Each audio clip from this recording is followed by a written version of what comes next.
All right, so this was from last week,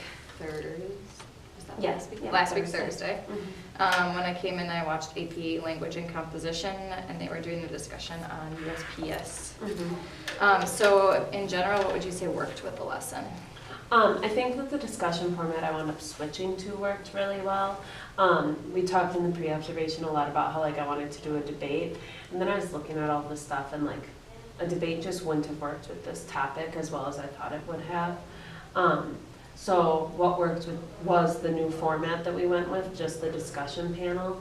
The students were really well prepared coming into it, and they really knew their stuff. Some of them, it was sort of cool how two of them, their parents worked for the Postal Service, so them using outside resources was really good. I think that's really it, examining other lenses. So I had a question about the prompt. So what was the prompt exactly about USPS? I can't remember it exactly. But it was but it was about, so it was, the U.S. Postal Service is losing money. Okay. What are we going to do about that? Should the government be putting more money into it? Is there another reform that you can suggest? Things like that. So that's why I decided a debate wouldn't work, because it wasn't a two-sided question. Instead, it was suggest a reform. And that could be anything, there could be 20 solutions. Yeah. So that's why I went with discussion panel instead. I did like that formatting of it, because it kind of seemed like, it was a panel or a press conference where it was the 6 who were actually contributing a side, but then I liked that the other people were at least asking questions that were pushing them. Yeah, so that was good. What do you think didn't work as well? It's hard because the subject was not engaging. The students very rarely would care about the U.S. Postal Service. So with a subject that's not that engaging, I think it was hard for them. But that's what it's going to be on the AP test. So I feel like that's preparing them to have to argue a subject they care sort of little about. But the subject not being engaging, and then it did take a while at the beginning for them to all actually get organized and get in the zone with it. So. Do you feel like I found myself with the kids who just took the ACT talking about the writing prompt on that? I kind of feel like it's a similar situation where in the ACT, it's not a prompt they really care about. It's all about structuring. Yeah. It's really nice teaching writing. AP Lang, because the argument prompt on the AP Lang exam is the ACT prompt. Right. It's the exact same format, the exact same everything. So whether they're taking the ACT or the AP Lang exam, the argument one, so this was the synthesis one because they're given 6 sources, but the argument one is the exact same as the ACT. So either way, it sort of helps them. I like that it crosses over them really nicely. Yeah. Because then those kids are getting a huge benefit, especially because isn't that predominantly juniors? Yeah, it makes it really easy for them to see the relevance. Right. Of what we're doing. Nice. What would you do differently if you were to teach this lesson again? So I said I'd try to create, find a different prompt from a different year. I think that we could continue switching that up. I think it'd be purposeful to do 3 or 4 of these discussion panels instead of just one. So maybe this could be our first one and we do more moving forward.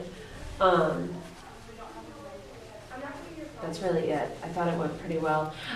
So this was the second one. So we did a practice one on Tuesday, and then Thursday was the official benchmark one. Right. And I learned a lot from Tuesdays. So on Tuesday, the people sitting out in the audience were scattered all throughout the room. Okay. So they didn't have to be that engaged, but by moving the classroom around and forcing them to be there, I think that helped a little bit.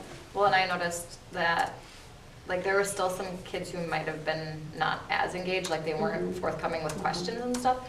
But especially the people up front in the U, when they went to talk about the sources, every single kid in the room was flipping their page to the sources. Yeah, so to me, it was so maybe there's something about getting those particular kids more engaged in the question asking process.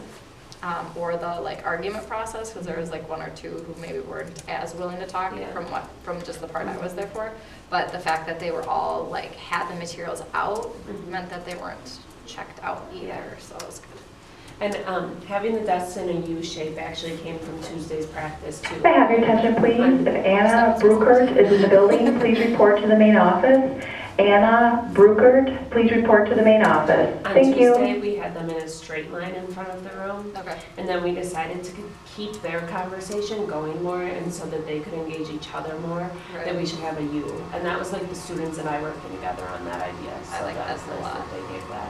Yeah, because it made it less like back and forth between the two. Yeah. Like the front, I thought was definitely having more of a discussion, and Yeah. then when that kind of started to like peter, that's where the Audience. yeah they chimed in a little bit, so that was good. To what extent do you think that classroom management and well, we just kind of talked about that. Yeah. Did you? They knew what they had to do. I Yeah. mean, we practiced a lot. Right. And that was our second synthesis discussion panel, but we've had discussion panels or discussion before. Right. So they know, like, they've been graded off that specific rubric at least 7 times throughout class. So, like, they knew exactly what's expected on that rubric. Right. So I think that helped. So then on your rubric, was it like, it's just a general like discussion rubric? Yeah, and it works for like book clubs, Socratic circles, discussion nice. panels, anything. And it's just listening, preparation, and participation. Okay. And so then you just kind of tie in the synthesis or whatever by what they're actually doing in the discussion. That goes in the participation piece, yeah. Okay. So like, if it's a literary analysis, I would tie how deep their analysis is into the participation. But if it's a synthesis, I tie depth of synthesis and ability to do that. Thanks.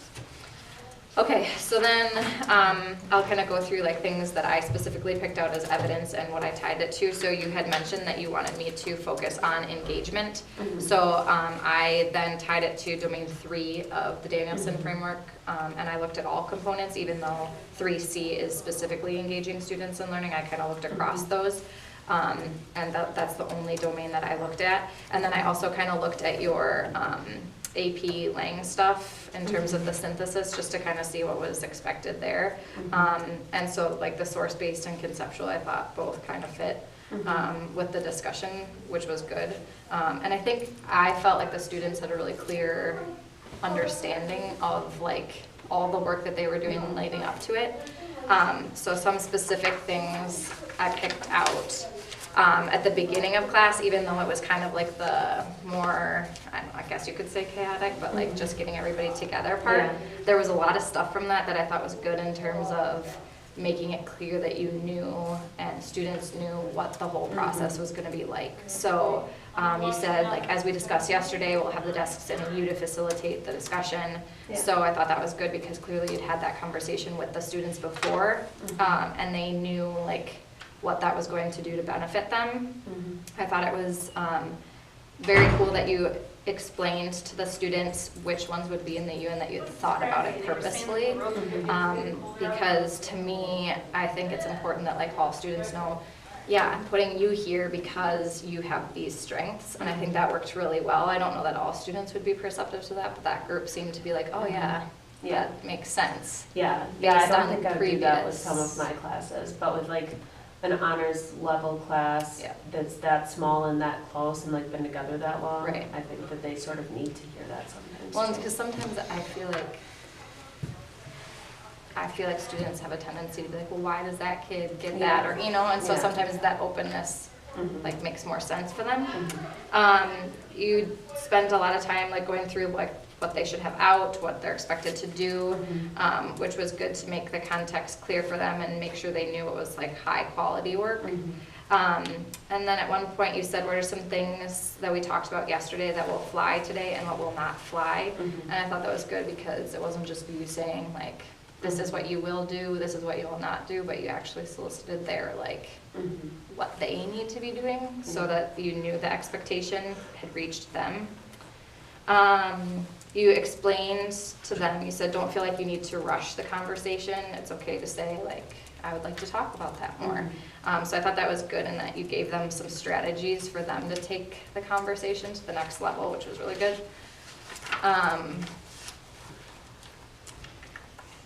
I also caught the students talking about like their personal experience and like, well, I talked to my mom who works for postal service or my dad.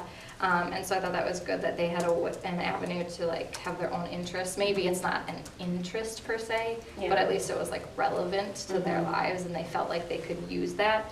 And you were immediately like, of course, you should use that in the conversation. Like, why wouldn't you? we talked about them all flipping to the next page. Yeah. That for me, so that specifically the student engagement piece, I did give you distinguished, I gave you a 4, because the students were using specific evidence, they were encouraging others to talk to them. One kid at one point said, I respectfully disagree, but, and like, that was that kid saying, you know what, no, like your idea doesn't fly, which automatically invites others to come back.